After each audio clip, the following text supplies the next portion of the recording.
Hello everybody, it's Sebastian, and here we go for our weekly Pulse of the Market. So this week I'll be focusing on how to scale your collaboration in R&D and why it matters. So let's get straight into the topic.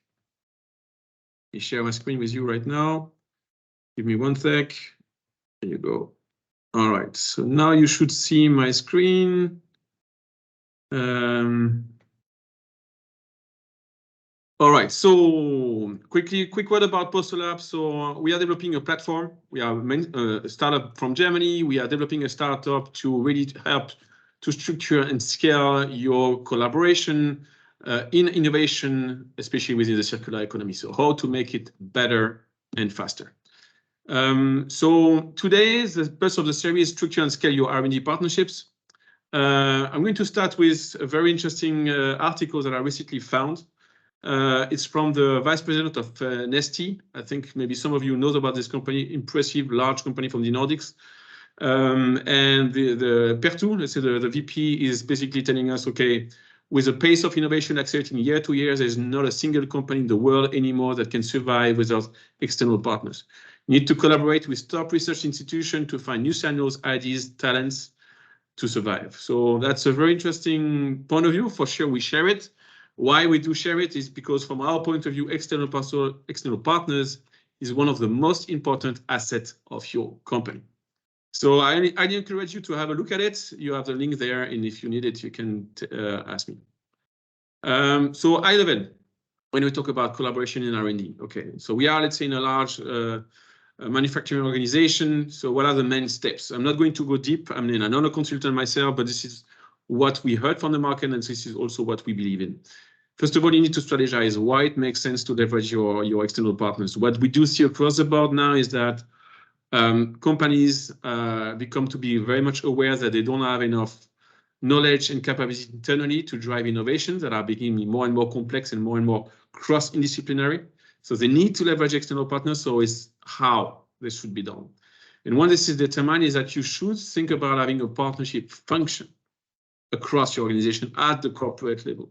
Partnership function is somebody that is going to be an orchestrator of this strategy. And then you should try and scale. So what we do see is that there's a lot of people that have been recently named as director of partnership in R&D, director of partnership within circular economy by a very large manufacturing organization. And we do see that most of you guys are struggling. All right, so let me give you some insight of why it matters. So first of all, a lot of people are trying to say, okay, yes, we need to do this. Let's try to use Excel as usual, but it's not working. I mean, it's limited representation of your ecosystem. It's not actionable. Forget about scaling up Excel. This is not a systematic process. So not anyone can easily have access to that Excel and understand how it works to implement collaboration. You cannot replicate it. Every innovation manager within your company cannot follow the same path, and this is not scalable. And this is not certainly something you can do with your external partners. And then why we do believe that you need to have a partner-first approach. For me, that's a very much important term. So partner-first approach means what we were talking at the beginning is, how can I better leverage my partners within my organization? Is that it's about the co-working principle. If you work together, you need to have all innovation stakeholders in the same place. And I will show you how we do this by PostoLab, by the way. It should be fun. I mean, you should have a way that it should be easy, let's say, to know who are your partners, what do they know, what do you do with them, where do you stand? And why is also very much important to have this partner first approach and to have a platform to do this is that the information will be according to fair research data principle. Maybe some of you know this principle. So it means that information should be findable, accessible by everyone, connected, and reusable. So it's all about knowledge sharing. The job to be done, that's a very important principle. Job to be done, we are a deeply believer of this within PostoLab, is that the knowledge and the action should be at the same place. What we do see across the board in collaboration is that the information is all over the place. Excel, PowerPoint, Teams, Miro, emails, everywhere. So there's no way you can structure and scale a collaboration like this. forget about it. And that's why the idea of the end-to-end principle, you should have a place where every stakeholders of the innovation processes within the organization, external to your organization, have a very easy way to find what are the best processes, the best guidances to execute my collaboration from beginning to the end. In the end, what it matters is everyone out there is competing to work with the best companies. So you want to be a partner of choice, and you want to show that you've been thinking about it, you have a strategy, you have an action plan, and you have a platform where you can invite your partners to work with you. So let me quickly show you, let's say, how we do this within PosterLab by sharing my screen with you again. So here, I think I'm going to share again. Here. All right. So now you should see my screen again. So the idea is I'm going to connect into PosterLab, and I'm going to go into, let's say, an environment that is called Organization X. It could be your corporation, and I'm going to show you how it can be done within PosterLab. So where do you stand? First of all, you are landing in a page where you are going to have mainly 3 workspaces here. These workspaces are going to be, for example, thematic, or things that are of interest for your innovation department or your corporate innovation department, or business units. So here we decided to have themes, maybe themes about circular economy, digital factory, and advanced material. And when I'm going to go inside this theme, circular economy, what I'm going to see, I'm going to start with the beginning. I'm going to see all the organizations that we have been working with into this field of information. And I can see what do I can see? I can see what is the organization and what are the key capabilities. That's a very important asset already to map your ecosystem in a given field.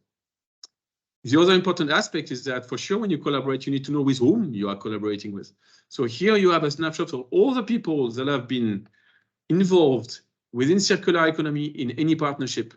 So you can see the people that are within your organization and external people within your organization. You have this information here, you have this knowledge, and you can find organization, know what they're working on, find exactly the right people that is working on this topic and reach out to this person. Then when you're into this space, what you want to see is that, first of all, you want to have a proper overview of, let's say, all the partnerships that are running into this specific theme. So here again, you get it. You have an overview of all the partnership/collaboration that your organization is running within the circular economy. And you can see at which stage they are. So from some of you are going to recognize stage gate. So here I have a couple of let's say, collaboration running that are at different stages. And what is interesting is that, again, I can see what is the project is all about. And I can see which organization is involved. If I go even deeper, I can see, okay, this is several of my people and external people that are involved from which organization, and I can have further information about it. And for each of these things. And then I can go deeper. Where I can go at the project level. And here again, I have my collaboration and I want to know where we stand. We are working with several people on developing this PLASPAC project. And here I have an overview of the different aspects of our collaboration. As you can see here, it's a collaboration that is close to go to market because it's a launch phase remaining to be done. What has been done is the technical feasibility has been done, the business case has been done, the prototyping has been done, testing ideas have been done. Review, there's a checklist that is being still reviewed. So if I go into the dedicated, let's say, workflow about the legal checklist, I go in there and I see exactly what is being done.